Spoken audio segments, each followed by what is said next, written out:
নমস্কার। গল্পগেলা গোগ্রাসে ইউটিউব চ্যানেলে বাংলা ছোট গল্প প্রিয় সকলকে স্বাগত। এই চ্যানেলে আমি আপনাদের প্রতিদিন নানা স্বাদের পুরনো এবং নতুন লেখকদের বাংলা ছোট গল্প পড়ে শোনাব। শুরু করছি আজকের গল্প পাঠ। আজকে আপনাদের শোনাব লেখক অখিল ঘোষের লেখা মানুষের পশু হওয়া ছোট গল্পটি। একটি অসাধারণ ছোট গল্প আমরা আজকে পড়তে চলেছি। শুধু দর্শক শ্রোতা, দয়া করে জানাতে ভুলবেন না আমাদের এই প্রচেষ্টা আপনাদের কেমন লাগছে। লাইক, শেয়ার এবং কমেন্ট করতেও ভুলবেন না সাবস্ক্রাইব করতেও। তাহলে শুরু করা যাক অখিল ঘোষের লেখা ছোট গল্প মানুষের পশু হওয়া। হুর হা হুস হুস। গরুটার লেজের গোড়ায় ধরে মুচড়ে দেয় নরেশ। তাতে গরুটার হেঁটে চলার বেগ খানিকটা বাড়ে, কিন্তু বাড়লে কি হবে, পরক্ষণেই আবার কমতে থাকে গতি। আকাশের জ্যৈষ্ঠী মাসের কাঁঠাল পাকা রোদ্দুর, ক্ষেত খোলান থির, গাছগাছালির পাতা নড়ছে না, পাখপাখালির রব নেই। সামনের রাস্তাটা রাক্ষসে চেহারা ধরেছে যেন। গরুটা সুশীলের, হাটে নিয়ে যাচ্ছে নরেশ। গায়ে কিচ্ছুটি নেই গরুটার। বুকের পাঁজরার হাড় কখানা আজ পেট ভরে খাওয়ানোর জন্য একটু ঢেকে ঢুকে গেলেও যেটুকু দেখা যায় তাতে মনে হয় হা হা করে ওগুলো ঠেলে বেরিয়ে আসতে চাইছে। একে দুবলা গরু, 6 দাঁতি, ছেড় পারতে পারতে কাহিল অবস্থা। তাই আজ হাটে তোলা হবে বলে খাওয়ানো হয়েছে একটু বেশি করে, ফলে হাঁটতে পারছে না ঠিক মতন। চান করানো হয়েছে, পোয়াল দিয়ে ঘষে ঘষেও পেছন দিকের বহু দিনের শুকিয়ে যাওয়া পাতলা গোবরের দাগ সম্পূর্ণভাবে তুলে ফেলা যায়নি। তোলার যে চেষ্টা করা হয়েছে তা বোঝা যায়। ঘষতে ঘষতে জায়গায় জায়গায় ছাল উঠে গিয়েছে। কিন্তু এভাবে হাঁটলে যে সময় মতো হাটে পৌঁছানো যাবে না। শেষ হাটে গরু ছাগলের দাম কমে যায়। সরকারদের বাঁশঝাড়ের তলা দিয়ে যেতে যেতে একটা সরু কঞ্চি ভেঙে নেয় নরেশ। সপাং সপাং করে পিঠে মারতে থাকে, আর মার খেয়ে হাড় জিরজিরে গরুটা ছুটে চলার প্রাণপণ চেষ্টা করে, পারে না। হাড্ডিসার লগবগে পায়ে পায়ে খটাং করে বাড়ি খায়। মাঝে মধ্যে হোঁচট খেয়ে উল্টে পড়তে চায়। তা দেখে নরেশ আঁতকে ওঠে। মাঝ রাস্তায় হোঁচট খেয়ে পড়ে রইলে সর্বনাশ হয়ে যাবে। নরেশের তখনই বাড়ির কথা মনে পড়ে। ছোট্ট মেয়েটার মুখ চোখের সামনে ভেসে ওঠে। নিরীহ শুকনো মুখে সারাদিন সারা গায়ে মাটি মাখে। খিদে পেলে মায়ের দুর্ভিক্ষ লাগা বুক চাটে। পেটটা ওর টিমটিমে, জির কৃমি ভর্তি। যতীন ডাক্তার বলেছিল কৃমির ওষুধ খাওয়াতে। পয়সার অভাবে আর হয়ে ওঠেনি। নরেশ যখনই বাইরে থেকে বাড়িতে ঢোকে, ও যেখানেই থাক না কেন ছুটে চলে আসবে। বেঁকাচোরা পায়ে সামনে এসে দাঁড়ায়, প্যাঁকাটি মতন হাত দুটি ঊর্ধ্বমুখী করে। পিচুটি ভরা চোখের সকরুণ চাউনিতে কোলে ওঠার নীরব আবেদন নিয়ে দাঁড়িয়ে থাকবে। নরেশ কোলে তুলে নিয়ে কৃমি ভর্তি পেটটায় মুখ ঘষে দেয়। দাড়ির খোঁচায় সুড়সুড়ি লেগে খিলখিল করে হেসে ওঠে ও। নরেশের মনটা তখন ভরে যায়। সব দুঃখ বেদনা ছাপিয়ে অনাবিল একটা খুশির লহর মনের মধ্যে দোল লাগিয়ে দেয়। কাল থেকে হাঁড়ি চড়ছে না বাড়িতে, একটা পয়সা নেই হাতে, চালও নেই ঘরে এক দু দানা। পরশু রাত্রিরে ওর বউ ধার দেনা করে 2 পোয়া চাল এনেছিল কোত্থেকে। কাল দুপুরে ঢেঁকি শাক ভাজা খাওয়া হয়েছে, রাত্রিরে পাট শাকের ঝোল, আজ দুপুরেও পাট শাকের ঝোল খেয়েই বেরিয়েছে। বড় বিস্বাদ, একে তেতো, তাই আবার বিনা তেলে রান্না করা, মানে লবণ জলে সেদ্ধ করা আর কি। জ্যৈষ্ঠ মাসের এই সময়টায় গায়েগঞ্জে কাজের অভাব নেই, পাট নিড়ানোর কাজ রোজই পাওয়া যায়। কিন্তু নরেশ এখন আর ক্ষেত খোলানে কাজ করতে পারে না, মাথা ঘোরে। গেল হপ্তায় যোগিনদের ক্ষেতে কাজ করতে করতে ফিট হয়ে গিয়েছিল, দাঁত লেগে গিয়েছিল। মাথায় অনেক জল ঢালাঢালি করে নাকের কাছে পোড়া শুকনো লঙ্কা ধরে দাঁত খুলে তবে সুস্থ করেছিল আশপাশের ক্ষেতের কামলারা। সেই থেকে মাঠে কাজ করতে ভরসা পায় না নরেশ। তাছাড়া ফিট হওয়ার খবরটা সারা গায়ে চাউর হয়ে যাওয়ায় কেউ ওকে কামলা নিতে ভরসা পায় না। কাজ করতে করতে মরে গেলে 14 ল্যাঠা পোয়াতে হবে, কি দরকার অত রিস্ক যে? কামলার তো আর অভাব নেই গায়ে। তবু ঘরের অবস্থা দেখে খুরপি কাস্তে নিয়ে সাহস করে বেরোতে চায় এক একদিন, কিন্তু ওর বউ ওকে কিছুতেই বেরোতে দেয় না। লাফ মেরে সামনে এসে পথ আগলে দাঁড়িয়ে বলে, কাশি পাশুন নিয়া কনে যাও শুনি, কামলা দিবার যাওন লাগবো না কইলাম। না গেলে চলবো কেমনে, ঘরে তো চাউল নাই, পয়সাও নাই একটাও, কামলা দিয়া 2টা চাউল ডাইল না আনলে খামু কি? লাগবো না চাউল ডাইল, 7 পাতা খাইয়া থাকুম হেও ভালা, তোমার একটা কিছু হইয়া গেলে আমরা কনে যামু?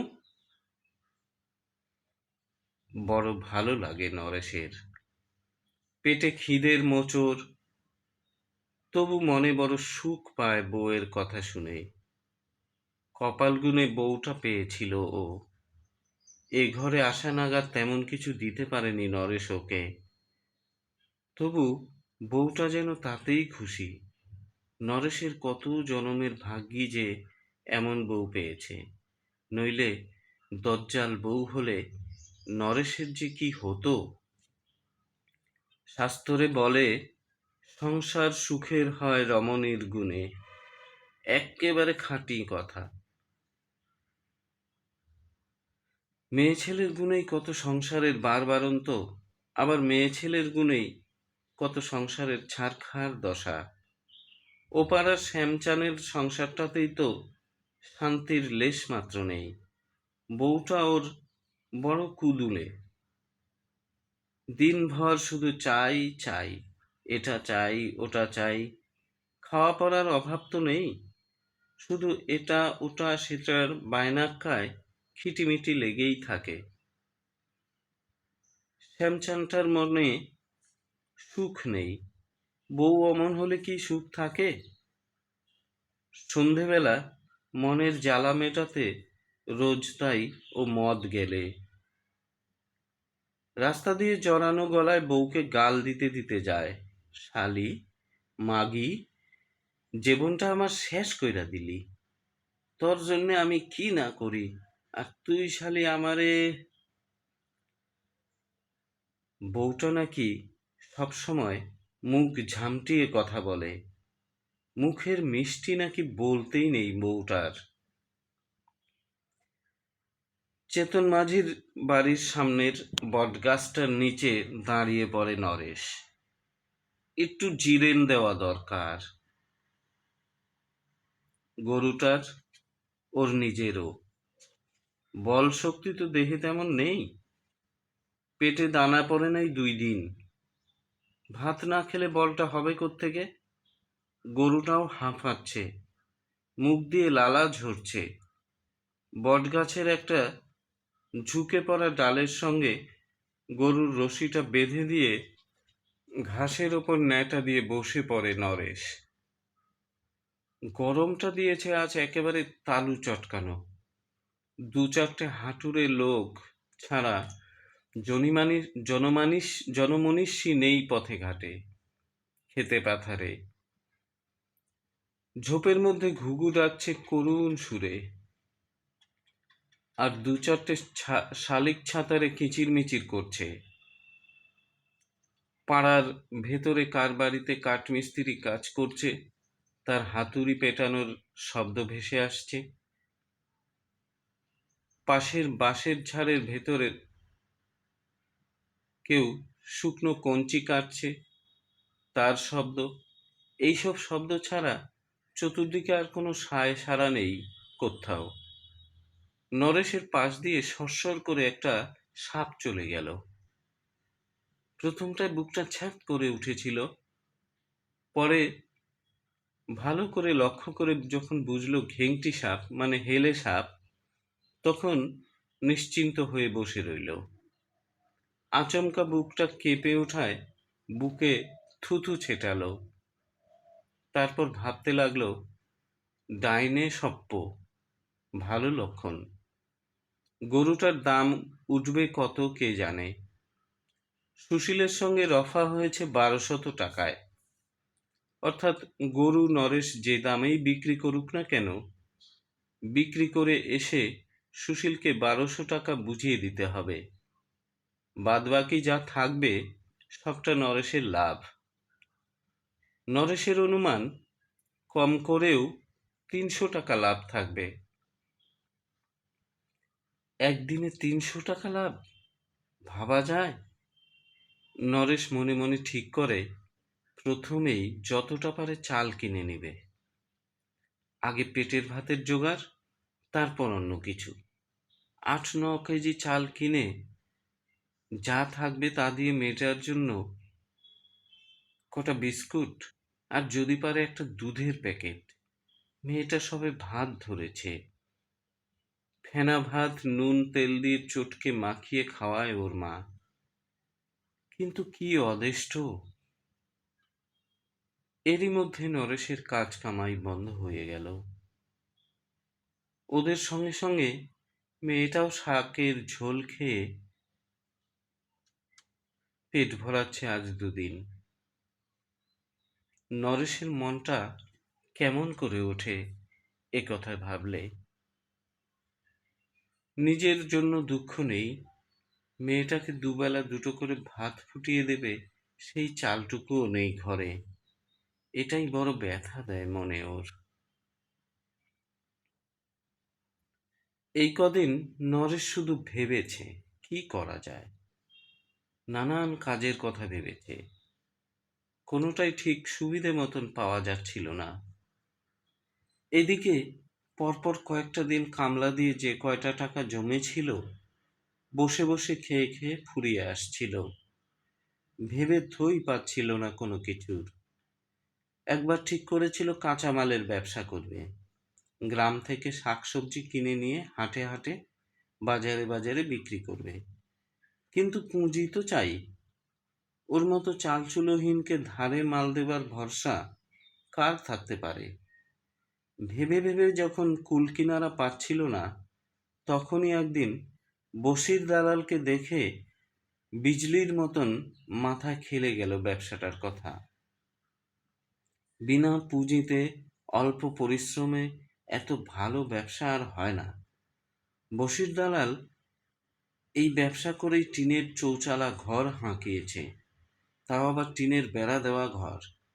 ফি হপ্তায় হাটের দিনে হাতে বড় মাছ ঝুলিয়ে বাড়ি ফেরে।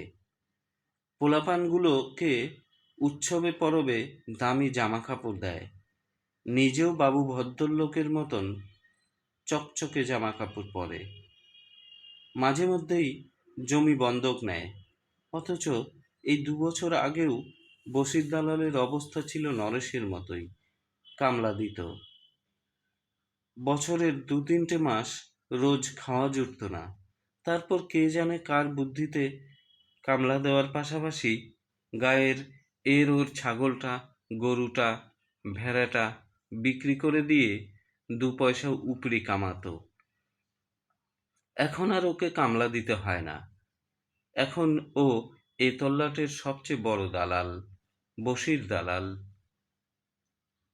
এ কাজ করতে করতে ওর নামের সঙ্গে দালাল কথাটা অবিচ্ছেদ্যভাবে জুড়ে গেছে। শুধু দর্শক শ্রোতা, ছোট গল্প মানুষের পশু হওয়া আজকে এ পর্যন্তই। এর পরবর্তী পর্বে আমরা গল্পের বাকি অংশ নিয়ে আবার হাজির হব। ততক্ষণ পর্যন্ত সবাই সুখী থাকুন, ভালো থাকুন, সুস্থ থাকুন, আর চলতে থাকুক গল্প গেলা গোগ্রাসে। ধন্যবাদ।